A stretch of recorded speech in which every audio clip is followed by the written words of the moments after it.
Dito sa Papa Dudut Stories, ikaw ay hindi nag-iisa.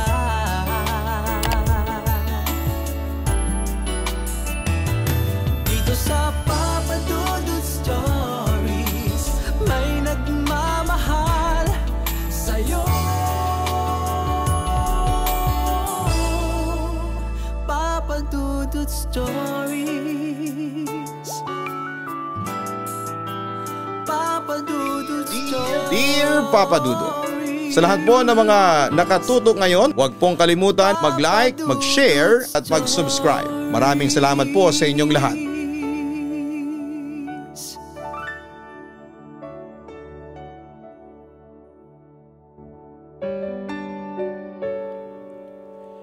Bihira lang tayong makatagpo ng isang tunay at wagas na pag-ibig sa mundong ibabaw. Minsan nga ay hindi pa natin yon natatagpuan sa kadahilanang wala talagang nakalaan para sa atin. Kaya kapag pinagkaloob sa atin ng Panginoon ng isang tao na magmamahal sa atin ng tunay at totoo, ay huwag natin silang pakakawalan. Sila kasi yung mga tao na handang manatili sa tabi natin hanggang kamatayan.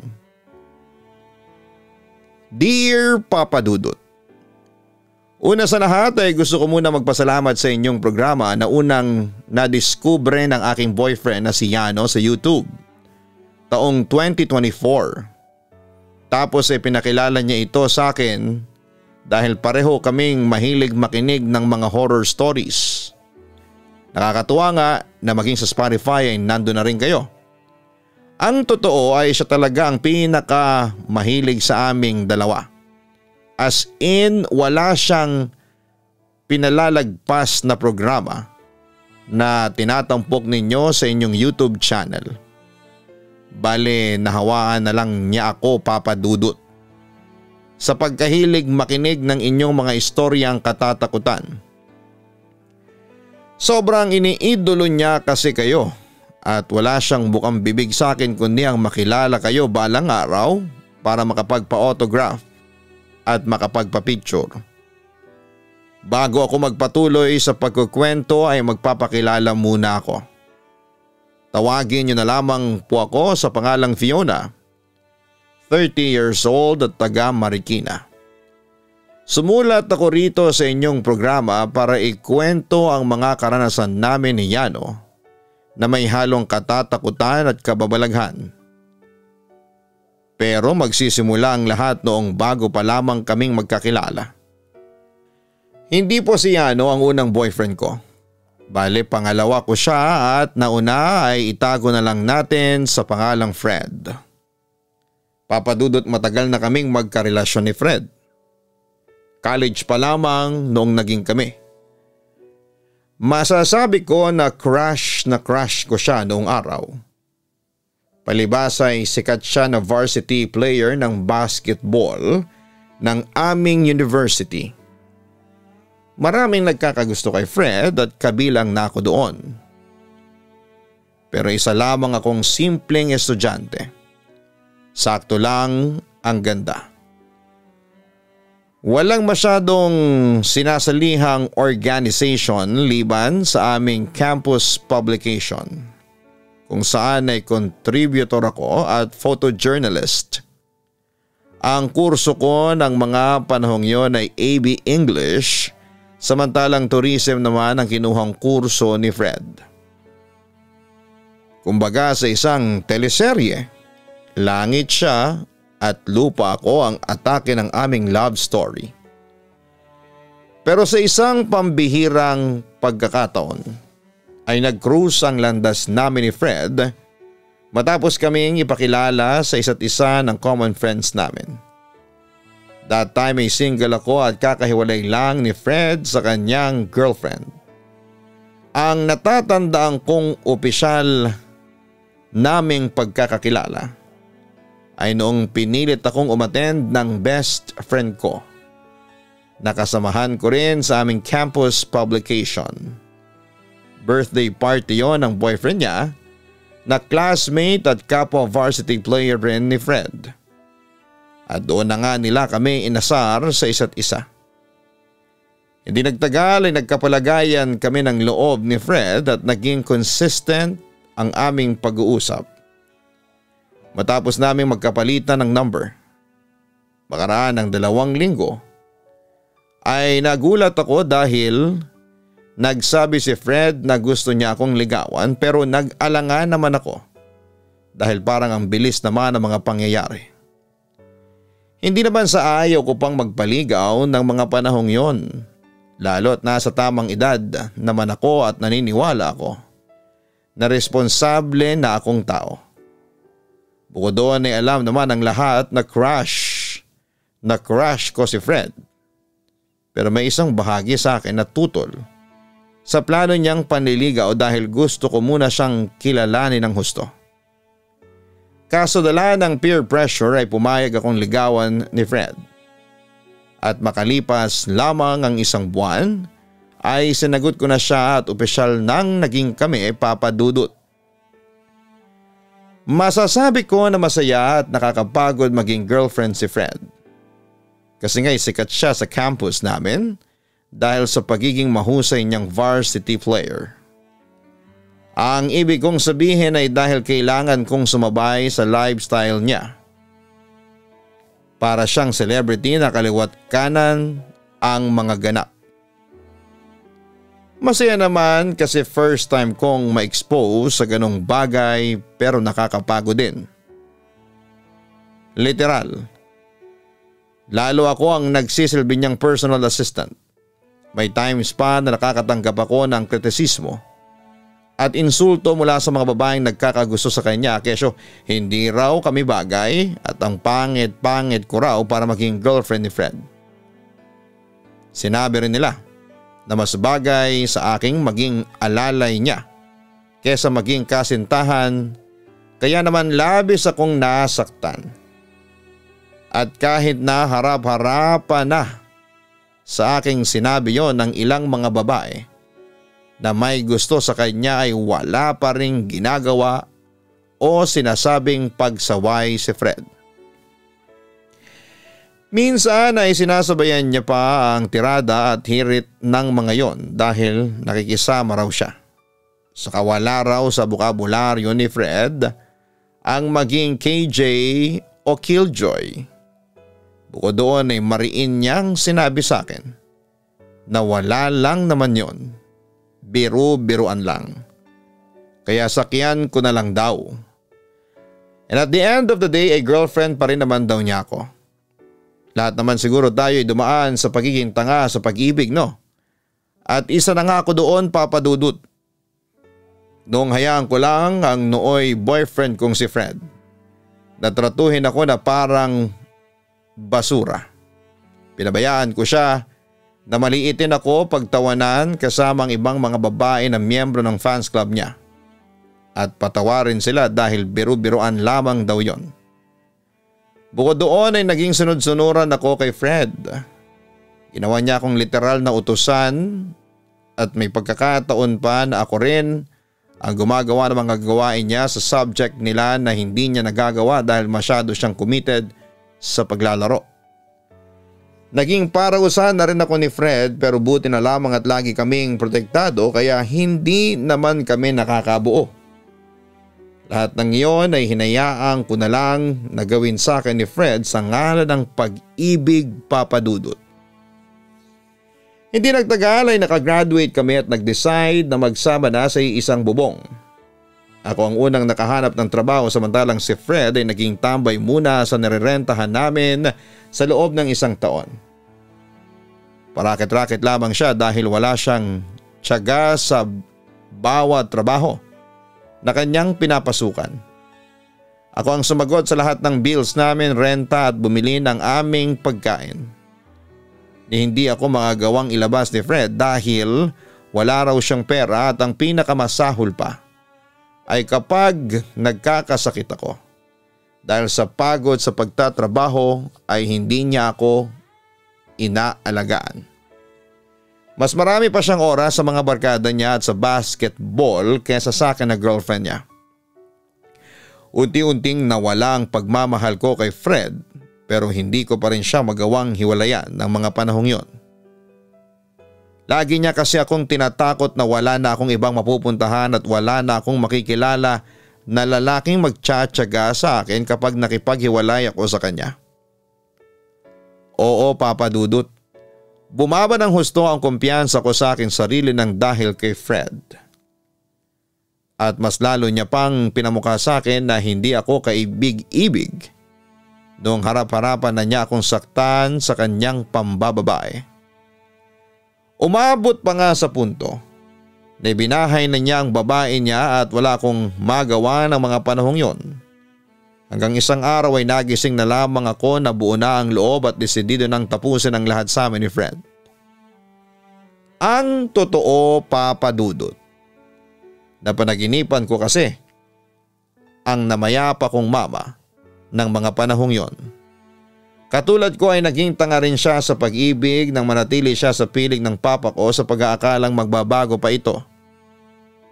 Kagaya ni Fred, mayroon ding ibang babae ang tatay ko at palagi niya ring pinamumuka kay mama na wala itong patutunguhan sa oras na makipaghiwalay ito sa kanya. At dahil ayaw naman ni mama na mawalan kami ng tatay kaya tiniis na lamang niya ang lahat ng pang-aabusong verbal, pisikal at emosyonal ng tatay namin. Pero isang gabi bigla na lamang nagbago ang lahat nang maabutan kong nakabigti ang nanay ko sa bahay namin at wala ng buhay, Papa Dudut. High school pa lamang ako na mangyari yon at tuliro ako.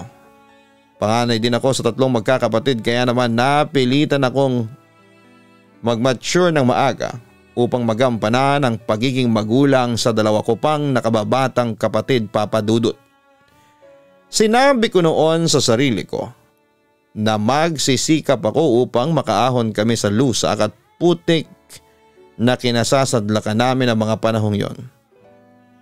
At pinangako ko rin sa aking sarili na hindi ako tutulad sa nanay ko dahil magiging wais ako sa pagpili ng lalaking magiging kasintahan at kung luluobin ay mapapakasawa na rin pagdating ng panahon.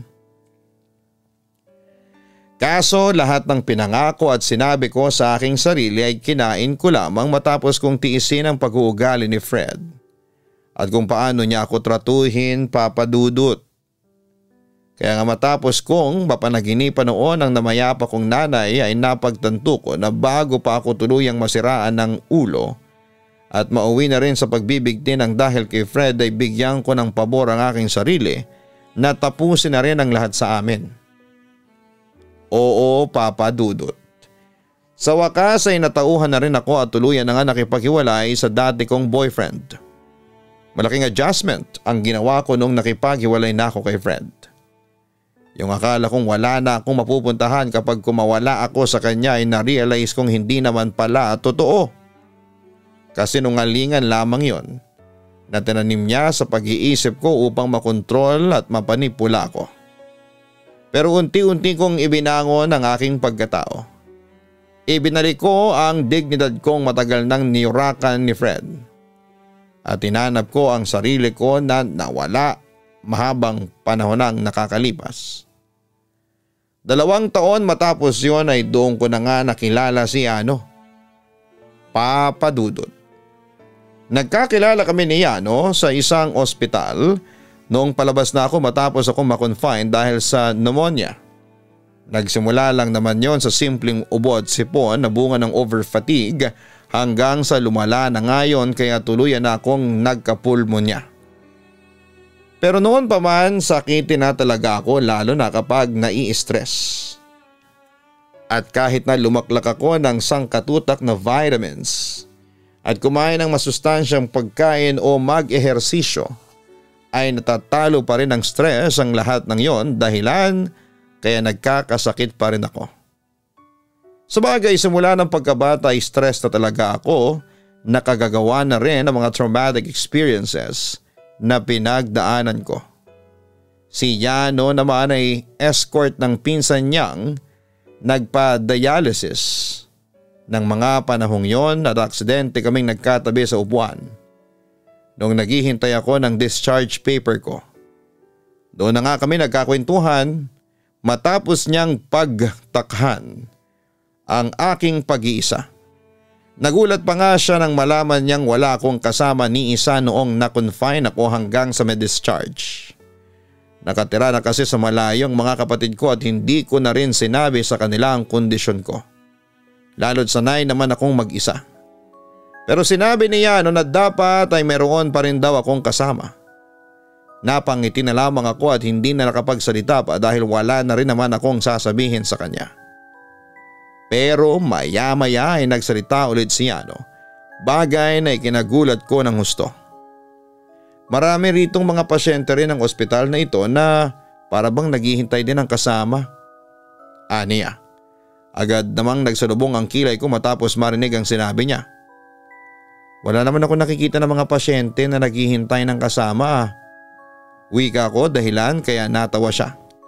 Nagsorry siya at nagsabi sa akin na huwag daw akong matatakot. Kasi ibang mga pasyente ang tinutukoy niya. Yun daw hindi nakikita kasi mga multo na. Mukhang karamihan sa kanila hindi nila alam na patay na sila kasi namatay sila nang walang kasama. Ang sabi pa ni Yano. Ewan pero pagkarinig ko ng sinabi niyang yon ay imbis na matakot ay nakaramdam ako ng lungkot. Totoo naman malungkot mag-isa pero kinakaya ko lang dahil ayaw ko nang bumalik sa katulad ni Fred Papadudut. Ang hirap noon na kami pa nga pero pakiramdam ko ay mag-isa lamang ako sa aming relasyon. Nagpatuloy pa ang aming pagkukwentuhan ni Yano hanggang sa tawagin na siya sa isang silid para puntahan ang kanyang pinsan. Saktong tinawag na rin ako para ibigay sa akin ang mga papeles na kailangan ko.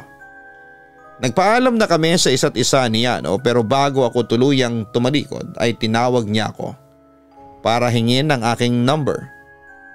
Nahihiya pa nga siya noon at hindi magawang tumingin sa akin. Kaya natawa na lamang ako. At dahil mabait si Yano at magaan ang loob ko sa kanya. Noong nagkwekwentuhan kami kaya walang pagdadalawang isip na ibinigay ko sa kanya ang cellphone number ko. Doon na nga nagsimula ang aming pagkakaibigan na nauwi na nga sa pagkakaibigan. Papadudut. Kung ilalarawan ko si Yano ay masasabi ko na malayong malayo siya kay Fred. Hindi naman sa pinagkukumpara ko sila pero hindi ko lang din mapigilan. Kay Yano ko lang kasi naramdaman na pahalagahan at ituring na parang prinsesa sa isang relasyon. Noong si Fred pa kasi ang boyfriend ko ay talagang alalay at utusan lang ang trato niya sa akin. Akala ko'y okay lang na ganoon dahil nga boyfriend ko siya. Pero sa una pa lang sana ay hindi ko na hinayaan dahil maling-mali pala. Kaya naman nung pinaramdam sa akin ni Yano na kamahal-mahal ako. Marami akong napagtanto sa buhay at mga pagsisisi sa mga karanasan ko na sana'y naiwasan kong maranasan. Kung noong una pa lamang ay nakita ko na ang pulang bandera na winawagayway ni Fred. Yung batang yan kanser ang kinamatay pero hanggang ngayon hindi pa rin niya alam na namatay na siya. Sabi ni Yano nung isang beses na sinamahan niya ako sa ospital para magpa-check up. Ilang araw na kasing masama ang pakiramdam ko matapos kong maambunan. At dahil nag-alala na ng husto ang boyfriend ko kaya sinabihan at sinamahan na niya akong magpa-check up. Ayaw na kasi niyang maulit yung nangyari sa akin na nagka-pulmonya ako at na-confine. Bakit hindi niya pa alam? Tanong ko sabay titig sa direksyong tinitignan ni Yano. Ang totoo wala naman akong nakikitang bata ng mga panahong yon pero alam kong merong nakikita ang mga mata ni Yano. Kasi hinihintay pa rin niya ang mama niya na puntahan siya sa ospital na ito para samahang magpagamot. Kumbaga naiwan at nakulong na lamang sa ospital na ito ang kaluluwa niya kaya akala niya ay buhay pa rin siya at madalas na nakikihalubilo sa ibang tao na nabubuhay pa talaga. Aniya.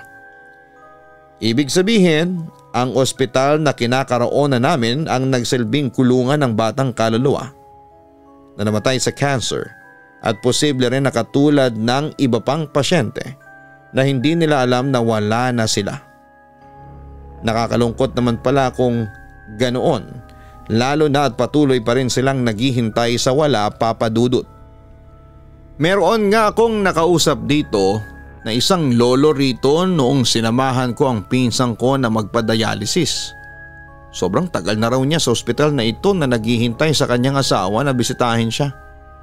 Akala niya hindi na raw sila magkikita pero isang araw ay nakita na lamang niya na nakahiga yung asawa niya sa isang kama. Tapos maya-maya pa itinakluban na raw ito ng puting kumot. Salaysay ni Yano dahilan para panindigan ako ng balahibo. Ibig mong sabihin na matay na rin yung asawa niya noong time na yon? Tanong ko na may halong pagtataka at kilabot. Ganun na nga. Nakangiting sagot pa ni Yano. Nagpatuloy sa pagkukwento ang boyfriend ko, Papa Dudut, at sinabi niya na tinawag daw ni Lolo ang ngal ng asawa niya ng 2 ulit at pagkatapos ay nakita niya itong bumangon pahiwalay sa katawan nito noong patay na ito ng mga panahong yon. At doon muli silang nagsama pagkalipas ng ilang taong pagkakawalay sa isa't isa. Ang huling beses na nakita ni Yano ang mag-asawa ay noong sabay na raw silang nagpaalam sa kanya. Nagpasalamat daw si Lolo sa pagsama niya sa kanya at pagkausap habang naghihintay sa kanyang esposa. Papa Dudut, bata pa lang ay may third eye na talaga si Yano. At nung sinabi niya sa akin ang bagay na yon ay hindi naman ako natakot ng gusto. Bagaman naaminin ko na minsan ay kinikilabutan ako lalo kapag may binabanggit siya na nakasunod sa amin. Nagmamatiyag at kung may nakasalubong kaming kaluluwa ng kung sino. Sa huli naman ay kinasanayan ko na lamang yon dahil nga naniniwala pa rin naman ako na hindi lamang mga tao at hayop ang naninirahan sa mundong ito. Kumbagay meron pa tayong ibang kahati rito. At kasing rami ng populasyon ng mga buhay na tao ang mga ligaw na kaluluwa na gumagala sa mundong ito. Papa Dudut, nagpatuloy ang masaya naming relasyon ni Yano at pagiging consistent niyang mabuting boyfriend sa akin. Sobrang committed niya sa akin bilang girlfriend niya dahil napaka-supportive niya sa akin. Basta hindi masama sa akin ay walang pagdadalawang isip akong sinusuportahan ni Yano. Naalala ko nga noong minsang nako-conscious na ako sa aking timbang dahil tumataba talaga ako ng husto. Gawa ng aking hormonal imbalance. Para sa akin ko pa rin ang pinakamaganda, sabi ni Yano. At kahit na kinikilig ako ng mga panahong yon ay nandun pa rin ang isipin na baka sinasabi niya lamang yon dahil girlfriend niya ako at upang mapagaan ang loob ko. Sinasabi mo lang yan kasi boyfriend kita. Pero baka kung hindi siguradong pagtatawanan mo rin ang itsura ko pagmamaktol ko. Umiling naman si Yano sabay hawak sa aking mga kamay. Ramdam ko ang init ng palad niya nang dumampiyon sa aking balat. Doon pa lang ay napanatag na ako. Oo, boyfriend mo nga ako pero nagsasabi lang din naman ako ng totoo. Sabi pa niya. Marami pa siyang sinabi na maganda at mabubuting bagay tungkol sa aking sarili na hindi ko nakikita. Katulad ng kalakasan ko at pagiging matatag na palagi kong binabaliwala noon. Yung kakayahan kong makihalubilo at matuto ng mabilis lalo na sa trabaho. Yung talino ko at pagiging masayahin kahit na paulit-ulit akong pinadadapa ng buhay. Lahat ng yon ay sinabi ni Yano na labis daw niyang hinahangaan sa akin, Papa Dudut. Kaya nga matapos kong marinig ang bagay na yon, ay mabilis na naparam ang lahat ng agam-agam at insecurity sa aking isipan. Pero bukod sa pagbibigay sa akin ng assurance na kailangan ko ng mga panahong yon, ay pinakagusto ko sa mga ginawa ni Yano ay yung sinamahan niya ako at sinuportahan sa kagustuhan kong aksyonan ang aking kabataan. At yun nga ay sa pamamagitan ng pagkain ng masusustansyang pagkain, pag-iwas sa matatamis na inumin, pagkakaroon ng maayos na tulog, pagpapababa ng stress level, pag-ehersisyo at pagkakaroon ng positibong pananaw sa buhay. Malaki talaga ang pasasalamat ko sa Diyos dahil binigay niya sa akin si Yano. Hinayaan niya akong makakilala ng isang lalaki na magmamahal sa akin ng tunay at totoo. Yung lalaking mag-aalaga sa akin kapag may sakit ako. Yung lalaki nasasamahan ako sa check-up ko kahit nasanay na akong ipagamot ang sarili ko. Yung lalaki na hindi mapapagod na magluto ng masarap at masustansyang pagkain sa akin. Yung lalaki na hindi nagsasawang sabihin sa akin ang paulit-ulit kung gaano ako kaganda sa paningin niya at kung paano ako naging biyaya sa mundo simula nung sinilang ako. Si Yano rin ang nagpaunawa sa akin na magkaibang tao kami ng mama ko matapos kong ikwento sa kanya ang kinahantungan nito nang dahil sa malaking pag-ibig niya sa tatay ko. Sinabi ni Yano na malaking bagay na kinaya ko raw kumawala sa piling ni Fred noon dahil yon ang unang hakbang upang tulungan ang aking sarili. Minsan may mga pag-ibig daw kasi na wala ng saysay, lalo na kung isa na lamang ang nagpapahalaga at nagmamahal. Kaya nga masaya ako dahil unti-unti kong nahanap ang pagkakakilanlan ko. At bonus na nga doon na natagpuan ng aking puso ang lalaking kagaya ni Yano. Papa Dudut, taong 2024 na mag-propose sa akin ang kasal si Yano. At wala na akong patumpik-tumpik pa na tinanggap yon. Para sa akin ay sigurado na ako sa kanya. Si Yano na ang gusto kong mapangasawa at makasamang bumuo ng aming pamilya. Aside sa hindi na rin ako buwabata ng mga panahong yon. Kaya pinag-usapan namin na magpakasal na sa darating na 2025. Kaya nga isinaayos na namin ang mga papeles na kakailanganin sa aming pagpapakasal. Plano namin ay intimate church wedding lamang.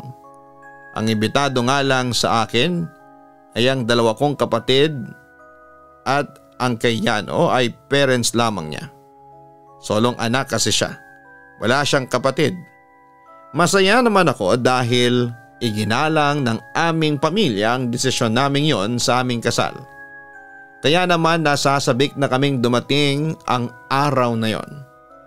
Marami kaming pangarap ni Yano sa isa't isa at sa pamilya na bubuin namin. At alam namin na ang magsisimula noon lahat ay ang pagiging mag-asawa namin.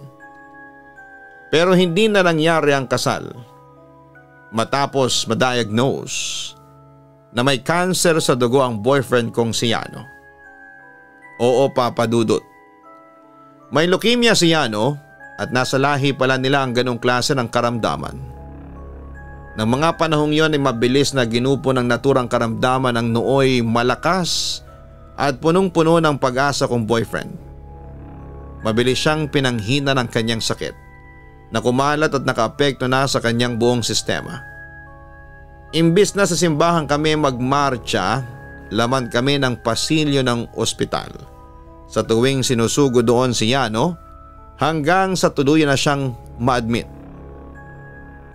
At sa loob ng mga panahon na ginagamot ang boyfriend ko, ay hindi ko siya iniwanan. Sinamahan ko si Yano katulad ng pagsama niya sa akin sa tuwing ako naman ang nagkakasakit. Lagi kong kinakwentuhan si Yano ng mga bagay na nangyari sa akin sa opisina, gaano man yon kasaya, kalungkot o nakakainis.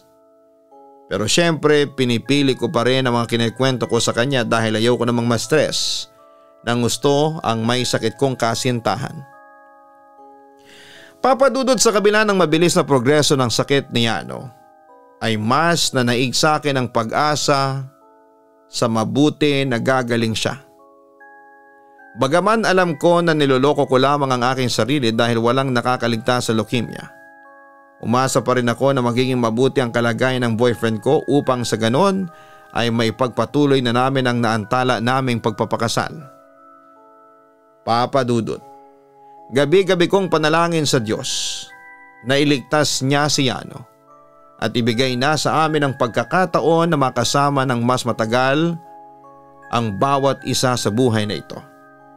Hindi po ako tumigil sa pagdarasal na pagalingin na niya ang boyfriend ko dahil mahalaga sa akin ang bagay na hinihiling ko. At kapag mahalaga sa iyo, ang isang bagay ay hindi ka dapat huminto sa pagdarasal dito. Kaya lang po ay namatay pa rin si Yano nito lamang May 2025. Sa kabila ng gamutan ng pag-asa at walang humpay na pagdarasal ay nagawa pa ring agawin sa akin ang kamatayan ng pinakamamahal kong kasintahan. Sobrang bilis na mga pangyayari simula nang ma-diagnose siya na may cancer sa dugo. Sino mag-aakala na isang iglap ay mawawala sa akin ng lalaking pinakamamahal ko ng gusto. Durog na durog ang puso ko ng araw na yon. At magpahanggang ngayon, Papa Dudut, hindi ko alam kung paano magpapatuloy dahil pakaramdam ko ay naiwan akong mag-isa sa ere. Para po akong nawala ng kakayahang maglakad at tuluyan na akong nilumpon ng realidad na patay na ang kahati ng puso ko. Hindi ko alam kung paano ko kinakaya, kaya nga naisip kong sumulat sa inyong programa upang bigyang pugay ang aking boyfriend na si Yano at ang kanyang kakaibang kakayahan na binahagi niya sa akin. Alam ko na hindi na mangyayari ang pangarap niyang magkadaupang palad kayo, Papa Dudut, dahil wala na siya sa mundong ito. Pero nang dahil sa sulat kong ito ay naniniwala ako na natupad ko pa rin ang kahilingan niya na mapalapit sa inyo. Kung tatanungin niyo naman ako kung nagpaparamdam si Yano sa akin ay hindi ko lubusang masasabi. Wala kasi akong third eye katulad niya, pero may mga pagkakataon naman na nararamdaman ko ang kanyang presensya, kaya iniisip ko na lamang na nandyan lamang siya sa aking tabi. Sinasamahan at niyayakap ako kapag kailangan ko siya. Papa Dudut, hindi pa rin ako nakakapag-move on sa pagkawala ni Yano at kahit siguro lumipas ang mahabang panahon ay hindi na ako makakausad. Pero ayaw ko namang hayaan ang aking sarili na malugmok sa labis na kalungkutan dahil alam kong hindi yon magugustuhan ni Yano. Sinabi niya sa akin na gusto niya akong mapabuti at magpatuloy sa aking buhay. At yun pa rin ang gusto niyang gawin ko kahit na wala na siya. At hindi ko na siya kasama sa buhay na ito. Maraming salamat po, Papa Dudut, sa pagbasa ng sulat ko at pagpapakilala ng istorya namin ni Yano sa inyong mga tagapakinig. Sana ipagpatuloy ninyo ang pagbabahagi ng kwento ng katatakutan at love story dahil marami kayong naaaliw at nalilibang sa mga nakikinig. At kasama na nga kami doon ng boyfriend ko. Lubos na gumagalang, Fiona. Wagas at dakila ang pagmamahal na handang manatili sa ating tabi sa mga panahong hindi maganda.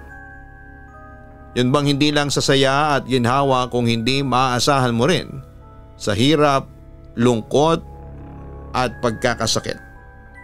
Nakakalungkot lang talaga na kailangan tayong paghiwalayin ng kamatayan, kaya naman sulitin natin ang bawat sandali na kasama at kapiling natin ang mga mahal natin sa buhay. Huwag kalimutan na mag-like, mag-share at mag-subscribe. Hanapin po ang ibang channels na mga nakalink sa homepage na ito tulad ng Kaistorya YouTube channel at ang Papa Dudut Family. Maraming salamat po.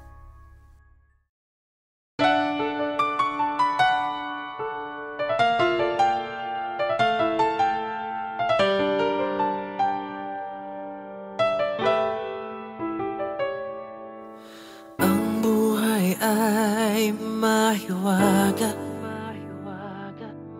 laging may lungkot at saya.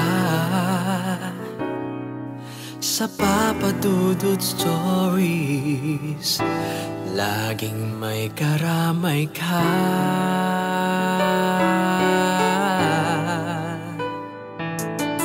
Mga problemang kaibigan, ito ay pakikinggan ka. Sa Papa Dudut Stories, kami ay iyong kasama. Dito sa Papa Dudut Stories, ikaw ay hindi nag-iisa.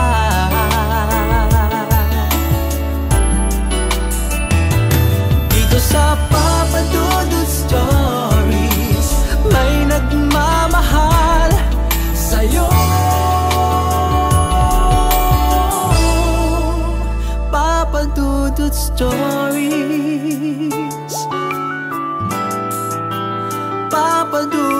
Story.